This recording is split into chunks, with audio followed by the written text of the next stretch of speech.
हमें तुमसे कुछ नहीं चाहिए, तुम जल्द से जल्द अपने चाचा से बात करो, अब मैं तुम्हारे बिना और नहीं रह सकता। अच्छा जी, लगता है कोई मुझसे बहुत प्यार करता है। वैसे शादी से पहले तुम्हें काफी तैयारी करनी होगी।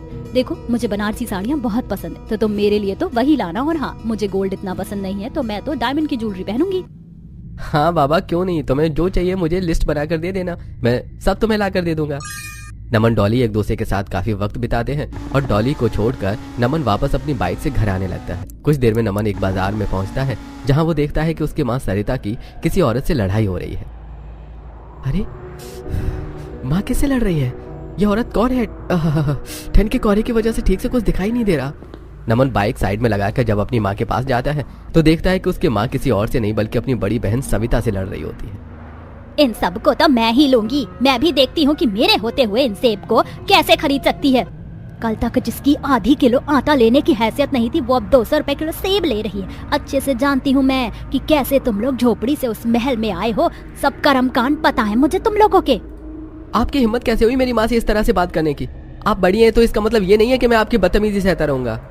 अरे आसपास वाले देखो देखो, खुद तो थी ही ऐसी और अपनी औलाद को भी ऐसे बना दिया। बात चाहे कितनी भी बड़ी हो जाए, लेकिन मेरा बेटा अपने से बड़े को कभी भी इस तरह से नहीं कह सकता। अरे खुद में संस्कार होंगे तभी तो औलाद में भी संस्कार होंगे। सविता, संस्कारों की बात तो तू ना ही करे तो ठीक है। अच्छे से जानती हूँ मैं कि तूने कैसे बड़ी चालाकी से उस अमीर परिवार में शादी की थी। पागल मत बना मुझे। दोनों सगी बहनें होकर भी सिर्फ 1 किलो बचे हुए सेब को लेने के पीछे इस तरह लड़ रही थी। उनकी लड़ाई के देखने के चक्कर में आसपास के लोगों की काफी भीड़ जमा हो गई थी। ये सब देखकर खूब लोग हंस रहे थे। तो वहीं तभी सविता का बेटा अनुराग भी आ जाता है और नमन को बोलता देखकर, जितनी तुम लोगों की औकात है ना, उससे कहीं ज्यादा बढ़कर बोल रहे हो। औकात में रहकर बोलो, समझे? अरे तू हमें क्या कह रहा है? अपनी औकात देख, तेरी औकात क्या है? 10 बार तो स्कूल में फेल हो रखा है। अरे बहन जी, क्या कर रहे हो आप लोग? 1 किलो सेब को लेने के पीछे पूरा बवाल मचा दिया है। नहीं दे रहा मैं आपको ये 1 किलो सेब। होता है तो होने दो मेरा नुकसान। सविता सरिता की लड़ाई देख वो सेब वाला अपना थैला लेकर वहां से चला जाता है। तो वहीं अब अनुराग और नमन भी अपनी माँ को चुप करवाते हैं और उन्हें घर लेकर आ जाते हैं और बैठते हैं। अरे नमन बेटा, तू अभी तक अपनी मौसी की आदत से वाकिफ नहीं है। तुझे नहीं पता है कि तुम लोगों के पैदा होने से पहले उसने हमें कितना परेशान किया। एक तो चालाकी से उसने इतनी अमीर घर में शादी करी, और जब मेरे तुम्हारे पिता से शादी हुई और हमारे पास कुछ नहीं था, तो बहन होने के नाते हमारी मदद करने की बजाय हमें ताना देती थी। और जब हम दोनों ने मेहनत करके ये सब कुछ किया, तो भी उसने तब भी हमारा पीछा नहीं छोड़ा। अरे वो तो तुम्हारी बहन कहलाने के लायक ही नहीं है। मुझे तो उससे और उसके पूरे परिवार से सख्त नफरत है। वहीं सविता के घर पर, मुझे क्या पता नहीं है कि कैसे इन लोगों ने 2 नंबर का काम करके अपना घर बिजनेस खड़ा किया है। वो तो तू आ गया, वरना आज तो मैं उस सरिता को छोड़ती नहीं। बीती पुरानी बातों को लेकर दोनों बहनों में जानी दुश्मनी जैसी लड़ाई थी। तो वहीं अपनी माँ पत्नी को देखकर उनके परिवार वाले भी अब एक दूसरे के परिवार से काफी नफरत करने लगते हैं। ऐसे ही 1-2 दिन गुजर जाते हैं। सविता का बेटा ऑफिस का अपना सारा काम खत्म करके एक रेस्टोरेंट में अपनी गर्लफ्रेंड से मिलने के लिए आता है, और ये गर्लफ्रेंड कोई और नहीं बल्कि अनुराग के मौसेरे भाई नमन की गर्लफ्रेंड डॉली होती है। अरे अनुराग, क्या हुआ तुम्हें? जब से आए हो ऐसे गुमसुम बैठे हो। सब ठीक तो है ना? किसी ने कुछ कहा तो नहीं? देखो, मैं नहीं जानता कि तुम दिल से क्या चाहती हो क्या नहीं, लेकिन मैं तुम्हारे साथ अपनी पूरी जिंदगी बिताना चाहता हूँ। इसलिए अब हमें शादी कर लेनी चाहिए। तुम्हारे कहने पर मैंने अभी तक तुम्हारे बारे में अपने घर में नहीं बताया, लेकिन मेरा परिवार जल्द से जल्द मेरी शादी करवाना चाहता है। मेरी बात मेरी बहन प्रीति भी है, उसकी भी शादी होनी है। लेकिन अनुराग, इतनी जल्दी शादी? हमें तो मिले हुए सिर्फ कुछ महीने हुए हैं। जानता हूँ, लेकिन इन कुछ महीनों में मुझे तुम पर पूरी तरह से विश्वास हो चुका है, और मैं जानता हूँ कि तुम मेरा साथ कभी नहीं छोड़ोगी। इसलिए अब हमें शादी कर लेनी चाहिए। अगर तुम मुझसे शादी नहीं करोगी तो मेरी माँ इसी साल मेरी किसी से भी शादी करवा देगी। अब सब तुम्हारे हाथ में है। अनुराग की बात सुनकर डॉली काफी ज्यादा परेशान हो जाती है, और अब जल्दी से घर जाकर डॉली ये सारी बात अपने चाचा महेश को बताती है, हॉल में बैठे हुए। अरे देख डॉली, तू तो अनुराग को अपने हाथ से जाने दे सकती है और ना ही नमन को। दोनों ही अमीर पार्टी है। वही तो चाचा जी, समझ नहीं आ रहा क्या करूं। एक तरफ नमन मेरे पीछे शादी के लिए पड़ा हुआ है, और एक तरफ अनुराग। आज से पहले किसी लड़के ने मुझसे शादी के लिए इतनी जल्दबाजी नहीं की। तो तू क्यों परेशान हो रही है? अरे तू मेरी लुटेरी भतीजी दुल्हन है, भूल गई? आज से पहले तूने कितने लड़कों को अपने प्यार के जाल में फंसाकर उन्हें लूटा है। अरे ये शहर में हमारे आखिरी 2 शिकार होंगे।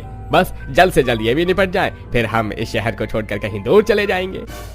डॉली कई सालों से अपने चाचा महेश के साथ मिलकर अमीर लड़कों को अपने प्यार के जाल में फंसाती और उनसे शादी करके उनका सब कुछ लूट कर चली जाती। डॉली अभी तक इस बात से अनजान थी कि अनुराग और नमन एक दूसरे के मौसेरे भाई हैं। डॉली अब एक अगले दिन ही अनुराग को शादी के लिए हाँ कर देती है और अब जल्द ही अनुराग और डॉली की शादी हो जाती है कमरे में बैठे हुए। फाइनली हमारी शादी हो गई। देखो मैं तुम्हारे लिए क्या लेकर आया हूँ। तुम्हें यही डायमंड का सेट चाहिए था ना? तुम्हें याद थी मेरी बात? अब जैसे लाए हो वैसे पहना भी दो। डायमंड का सेट देखकर डॉली काफी ज्यादा खुश होती है। थोड़ी देर बाद बात करके दोनों सो जाते हैं, लेकिन जैसी आधी रात होती है तो डॉली जल्दी से उठती है और सारे गहने सब कुछ लेकर घर के मेन डोर की तरफ बढ़ती है। तभी डॉली देखती है कि मेन डोर अंदर से चाबी से लॉक हो रखा है। कुंडी लगी तो है, तो ये चाबी से किसने इसे लॉक कर दिया? अब कहाँ ढूंढूं इसकी चाबी? तभी प्रीति नाइट सूट पर शॉल ओढ़े नींद में आती है। अरे भाभी, आप यहाँ क्या कर रही हैं? और आपने अभी तक अपनी सारी ज्वेलरी भी उतारी नहीं। पानी लेने के लिए आई थी। तो भाभी किचन तो आपके रूम के साइड में है, चलिए मैं आपको दिखाती हूँ। किचन से पानी लेकर डॉली जल्दी से अपने कमरे में चली जाती है और रात को डॉली के भागने का पूरा प्लान फेल हो जाता है। तो वहीं अगले दिन डॉली सारे गहनों को संभाल कर एक बैग में रख रही होती है कि तभी सविता डॉली के कमरे में आती है। बहू, ये गहने अलमारी में संभाल कर रखने की कोई जरूरत नहीं है। आजकल इस मोहल्ले में काफी चोरियां हो रही हैं। तू ये गहने मुझे दे दे, मैंने बैंक में तेरे नाम से लॉकर खुलवा दिया, वहाँ रखवा देती हूँ। नहीं माँ जी, इसकी क्या जरूरत है, मैं अलमारी में उन्हें संभाल के रख दूंगी। अरे बहू, जब भी पहनना हो तो तू लॉकर से निकलवा लियो। सविता डॉली से गहने लेकर उसे लॉकर में जमा करवा देती है, जिससे डॉली काफी ज्यादा परेशान हो जाती है। तो वहीं नमन भी डॉली से काफी कांटेक्ट करने की कोशिश कर रहा था। ये देख डॉली अब जल्दी से शादी के 2 दिन बाद ही काम का बहाना बनाकर नमन से मिलने के लिए जाती है और मिलने से पहले पब्लिक वॉशरूम में अपना शादी का सारा गेटअप चेंज करके अनमैरिड वाला पुराना वाला गेटअप कर लेती है और होटल में नमन से मिलने जाती है, जहाँ नमन उसका हाथ पकड़ लेता है। अरे कहाँ चली गई थी तुम इतने दिन? पता है मैं कितना परेशान हो गया था। देखो घर पर मेरी शादी की बात चल रही है। अब मुझे नहीं पता, मैं तुम्हारे बारे में घर पर बता रहा हूँ। अब जल्द से जल्द हम शादी कर लेंगे, भले ही कोर्ट मैरिज क्यों ना करें। थोड़ा समय तो ले लो, इतनी जल्दी शादी करने की क्या जरूरत है? मैं कहीं भागी थोड़ी ना जा रही हूँ। मुझे नहीं पता डॉली, बस हम इस हफ्ते शादी कर रहे हैं। मैंने वकील से बात कर ली है। अनुराग की तरह नमन भी काफी अच्छे घर से था, इसलिए डॉली उसे भी किसी कीमत पर खोना नहीं चाहती थी। एक साथ इतनी सारी परेशानियों को देख डॉली अब जल्दी से अपने चाचा के घर जाती है और उसे सारी बात बताती है। आपके कहने पर मैंने उस अनुराग से शादी कर ली और अगले ही दिन उस अनुराग की माँ ने सारे गहने लॉकर में रखवा दिए। अब मैं उसे कैसे जाने दूं? और दूसरी तरफ नमन शादी के लिए मरा जा रहा है। अरे तो बेटा तू नमन से भी शादी कर लेना। चाचा जी, आपका दिमाग तो नहीं खराब हो गया है? यहाँ एक शादी से मुझे छुटकारा नहीं मिल रहा है और अब दूसरी शादी मेरे पल्ले बंध रही है। मुझे 2 खानदान की बहू बनने का कोई शौक नहीं है। अरे बेटा तू समझी नहीं, मेरी बात जरूरी थोड़ी ना है कि अनुराग की माँ की तरह नमन की माँ की तरह गहने लॉकर में रखवा ले। अरे तू बस शादी के लिए जैसे ही मौका मिले गहने लेकर भाग जाना और फिर सीधा अनुराग के पास आ जाना और शादी पार्टी में गहने पहनने के बहाने से लॉकर से सारे गहने लेकर अपने पास रख लेना और फिर वहां से भी भाग जाना। एक शादी के होते हुए डॉली दूसरी शादी करना तो नहीं चाहती थी, लेकिन वो नमन जैसी अमीर पार्टी को अपने हाथ से जाने भी नहीं देना चाहती थी। इसलिए अब डॉली नमन के परिवार को मौजूदगी में उससे कोर्ट मैरिज कर लेती है और अब कमरे में बैठे हुए। अरे तुम खुश हो ना? आखिरकार हमारी शादी हो गई। हाँ, बहुत खुश हूँ। एक बहू होकर 2 खानदान की बहू बन चुकी हूँ। पता नहीं आगे और क्या क्या देखना पड़ेगा। डॉली जल्द से जल्द नमन के घर से भागने का प्लान बना रही होती है। तो वहीं इसी बीच डॉली अनुराग को गांव जाने का बहाना करके नमन के साथ रह रही थी। हफ्ते भर हो जाने की वजह से अब डॉली एक और प्लान बनाती है। वो मैं कह रही थी कि मुझे जॉब करनी है। मेरी कॉल सेंटर की जॉब अच्छी है, नाइट शिफ्ट है, लेकिन सैलरी अच्छी है। मुझे पता है जॉब करने की कोई जरूरत नहीं है, बट मेरा बहुत मन है। वैसे सही कहा तुमने, जॉब करने की तो तुम्हें कोई जरूरत नहीं है। हमारे पास सब कुछ है, लेकिन अगर तुम्हें फिर भी जॉब करना है तो तुम कर सकते हो। मेरी फैमिली ओपन माइंडेड है, तो वो तुम्हें जॉब करने से रोकेगी नहीं। डॉली नमन और उसके परिवार को नाइट जॉब का बताती है, तो वहीं अनुराग और उसके परिवार को डे शिफ्ट की नौकरी के बारे में बताती है, डाइनिंग टेबल पर बैठे हुए। बहू, तुम्हें नौकरी करने की क्या जरूरत है? किसी चीज की जरूरत हो तो तुम हमें बता सकती हो। ये नौकरी मैं अपने चाचा के लिए कर रही हूँ। अब वो बूढ़े हो चुके हैं और अब कब तक वो नौकरी करेंगे? उन्होंने अपनी सारी जिंदगी मेरी परवरिश करने में ही गुजार दी, इसीलिए मुझे नौकरी करनी है। तुम अपने परिवार के लिए ही कुछ कर रही हो, हम तुम्हें रोकेंगे नहीं, लेकिन अगर कल को जब बच्चा होगा फिर तो तुम्हें ही उसे संभालना होगा। जैसे तैसे कर डॉली दोनों परिवार वालों को डे नाइट शिफ्ट की नौकरी के लिए मना लेती है और अब ऐसे ही कुछ दिन गुजर जाते हैं, जहां डॉली अनुराग के घर रात भर रहती है और सुबह ऑफिस ड्रेस में नौकरी का बहाना करके नमन के पास चली जाती और नमन के घर शाम तक रहकर रात में उसी ऑफिस ड्रेस में अनुराग के पास आ जाती। और इसी तरह डॉली एक बहू होकर 2 खानदान की जिम्मेदारी निभा रही होती है। एक तो इस घर का काम खत्म नहीं हो पाता, ऊपर से कितना खाते हैं ये लोग। अरे खाने में कोई 4-4 आइटम बनवाता है क्या? क्या सोच कर आई थी मैं इस घर में कि हफ्ते भर में ही सब कुछ लेकर भाग जाऊंगी, लेकिन यहाँ तो नौकरानी बनकर रह चुकी हूँ। डॉली अब जल्दी से खाना बनाना और घर का सारा काम खत्म करती है और वापस अपने दूसरे ससुराल आ जाती है, जहाँ आते ही डॉली का देवर आशुतोष उसे खाने की एक लंबी सी लिस्ट थमा देता है। लेकिन आशुतोष, इतना सब बनाने की क्या जरूरत है? मैं वैसे ही ऑफिस के काम की वजह से काफी थकी हुई हूँ। अरे मेरे दोस्त आने वाले हैं, तभी तो मैंने आपको बोला, वरना कभी मैं कुछ थोड़ी ना कहता हूँ आपसे। बना देना बहू, एक ही तो देवर है तेरा, उसके लिए भी नहीं बना सकती? अपनी दादी सास रामकली की बात सुनकर जब डॉली को किचन में आना पड़ता है और थके हारे शरीर के साथ अपने देवर की फरमाइश का सारा खाना बनाना पड़ता है। बस अब बहुत हुआ, अगर ऐसे ही रहा तो इन दोनों खानदान की नौकरानी बनकर रह जाऊंगी मैं। अब कुछ ना कुछ तो करना ही पड़ेगा। डॉली रात होने का इंतजार करती है और अब रात होते ही डॉली सीधा अपनी सास सविता के कमरे में जाती है। ये दोनों बूढ़ा बूढ़ी तो आराम से सो रहे हैं, यही मौका है। ये बुढ़िया अलमारी की चाबी अपने तकिए के नीचे रखती, बस चाबी हाथ आ जाए फिर तो ये डॉली इन सब के अरमानों की डोली लेकर फरार।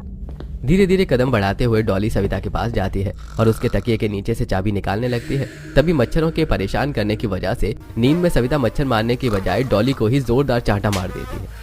मन तो कर रहा है यही तकिए से इसके मुंह पर डालकर इसे दबाकर मार ही दूं। बुढ़िया ने कितना जोरदार चांटा मारा है। वैसे तो इसके हाथ पैरों में जान नहीं है, लेकिन इसके एक चांटे से मेरा पूरा जबड़ा ही हिल गया है। डॉली अपना गाल मसलती है और सविता के तकिए के नीचे से चाबी निकालने लगती है। तभी अचानक सविता की आंख खुलती है और वो डॉली को चोर समझ बैठती है। हे भगवान, घर में चोर घुस आया! अरे कोई जल्दी से आओ, घर में चोर घुस आया! सविता अंधेरे में डॉली के बाल पकड़ लेती है तो वहीं सभी लोग भागे भागे सविता के कमरे में आते हैं और जब कमरे की लाइट जलती है तो सभी देखते हैं कि वो चोर कोई और नहीं बल्कि डॉली है। माँ जी, मैं कोई चोर नहीं हूँ, आपकी बहू हूँ, छोड़िए मेरे बाल। तू इतनी रात में मेरे कमरे में क्या कर रही थी? जुकाम हो रहा था तो विक्स लेने के लिए आई थी।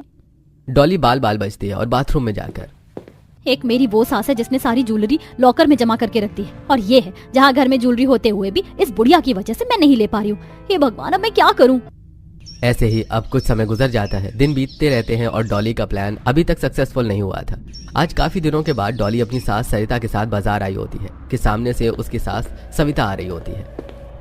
ये बुढ़िया कहाँ से टपक गई? अगर इसने मुझे देख लिया तो फिर क्या होगा? अब क्या करूँ मैं?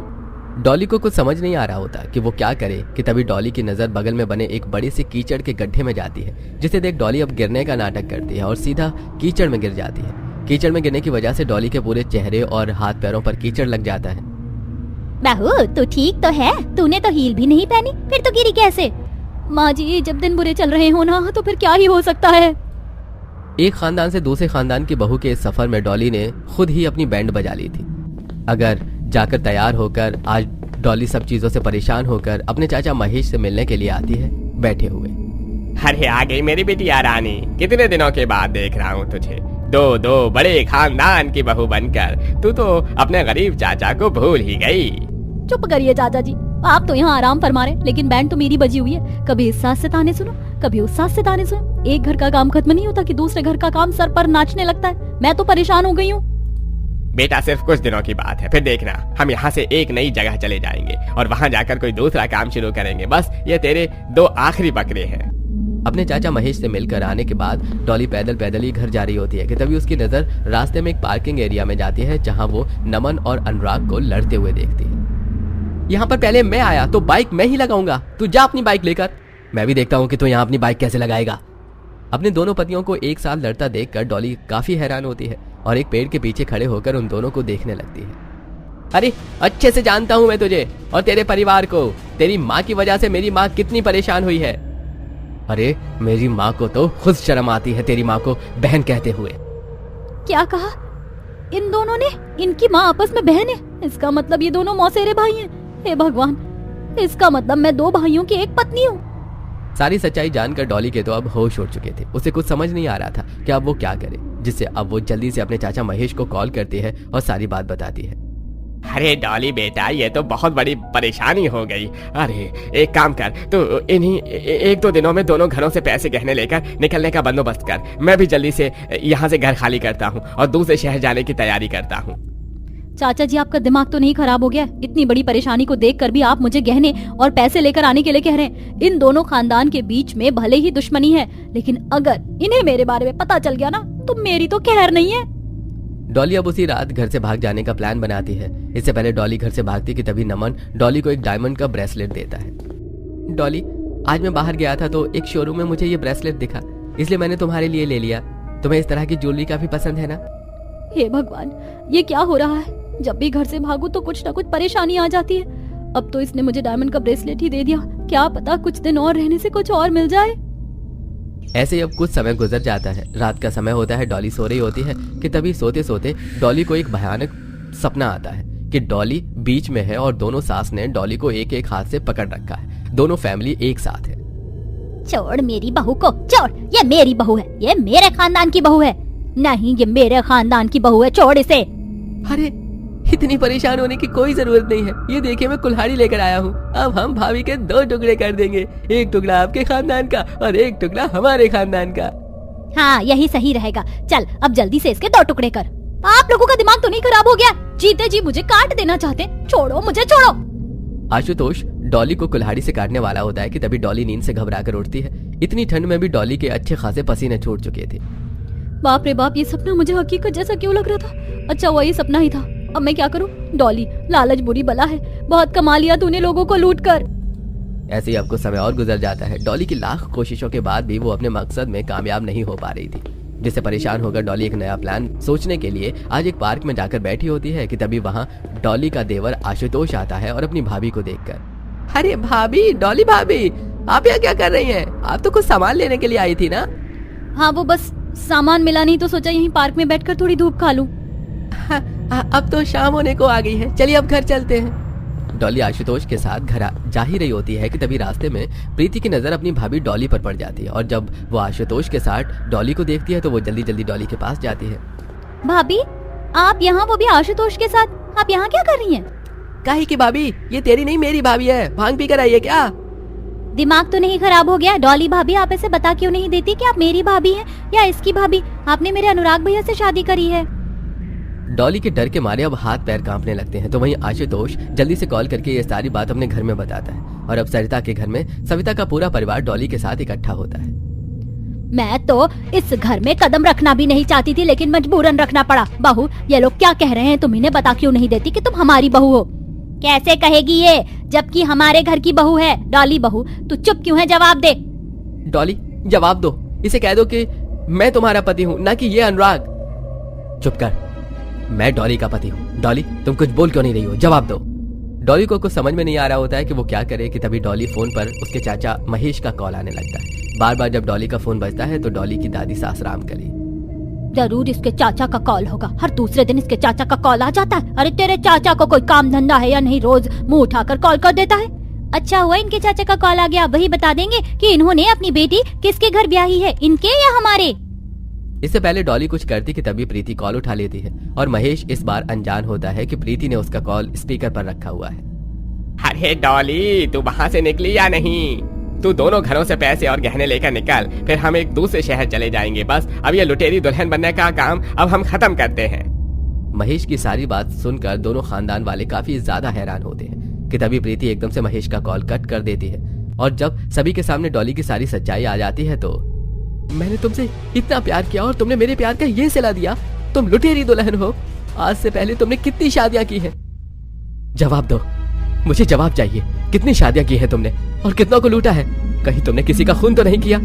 इससे सवाल हम नहीं बल्कि पुलिस करेगी। खड़े खड़े क्या देख रहे हो? जल्दी से पुलिस को कॉल करो।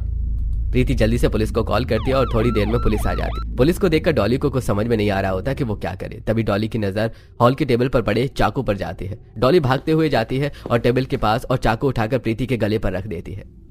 माँ, पापा, भैया बचाओ मुझे। डॉली, तुम्हारे दिमाग तो नहीं खराब हो गया? छोड़ो प्रीति को। मैं इसे नहीं छोड़ूंगी, पहले आप लोग मेरा रास्ता छोड़िए वरना मैं इसे मार दूंगी। जाने दीजिए मुझे यहाँ से। अब कोई भी कुछ नहीं कर पा रहा होता तो वहीं डॉली प्रीति की गले पर छुरी रखकर वहां से जाने लगती है, जिसे देख अब आशुतोष अपना दिमाग चलाता है और धीरे धीरे कदम बढ़ाते हुए डॉली के पीछे आ जाता है और डॉली का हाथ पकड़कर प्रीति को छुड़ा लेता है। तुम्हें क्या लगा कि तुम मेरी बहन को नुकसान पहुंचाओगी और हम कुछ भी नहीं करेंगे? तुम ठीक तो हो ना? कहीं लकी तो नहीं? इससे पहले डॉली फिर एक बार बच जाए तभी पुलिस आती है और डॉली को पकड़कर हथकड़ियां पहना देती है। आप नहीं जानते कि कितनी बड़ी लुटेरी दुल्हन है ये। आज तक इसने 20 शादियां की हैं और लाखों रुपए के गहने और पैसे लूटे हैं इसने। आप लोगों की बदौलत आज कानून के हाथ बहुत बड़ा मुजरिम पकड़ा गया है। पुलिस डॉली को पकड़ लेती है तो वहीं कांस्टेबल जाकर महेश को भी हथकड़ी पहनाकर सीधा पुलिस स्टेशन ले आते हैं। तो वहीं अब दूसरी तरफ ये दोनों खानदान बैठकर अफसोस करते हैं। प्रीति बेटा, तुम सच में ठीक हो ना? कहीं चोट तो नहीं लगी? वो चाकू कितना बड़ा था, उसे देखकर तो मेरा दिल ही सहम उठा। आशुतोष बेटा, तुम्हारा बहुत बहुत शुक्रिया। अगर तुम ना होते तो वो डॉली तो मेरी बेटी को नुकसान पहुंचा ही देती। कैसे पहुंचा देती? प्रीति हमारी बहन है और भाइयों का तो फर्ज होता है कि मरते दम तक अपनी बहन की रक्षा करे। अब तो इसने इतनी बड़ी बात भी कह दी, क्या अब भी तुम दोनों खानदान एक दूसरे के दुश्मन बने रहोगे? अरे जो हुआ खत्म करो। दोनों खानदान के एक साथ होने की वजह से ही आज हमने उस डॉली को पुलिस के हवाले किया है, वरना हम अकेले क्या ही कर पाते। पता नहीं क्यों हम दोनों बहनें आज तक एक दूसरे की इतनी बड़ी दुश्मन बनी रही। खुद तो एक दूसरे से नफरत करती ही थी और अपने साथ साथ अपने परिवार वालों को भी इस नफरत में जोड़ लिया। कहते हैं ना, जो होता है अच्छे के लिए होता है। अगर वो डॉली हमारी जिंदगी में ना आती तो हमारा परिवार फिर से दोबारा एक नहीं हो पाता। इसका मतलब अब मेरे एक नहीं बल्कि 3 भाई हैं। तो अब जब सब ठीक हो ही चुका है तो क्यों ना इसी बात पर मुंह मीठा करें।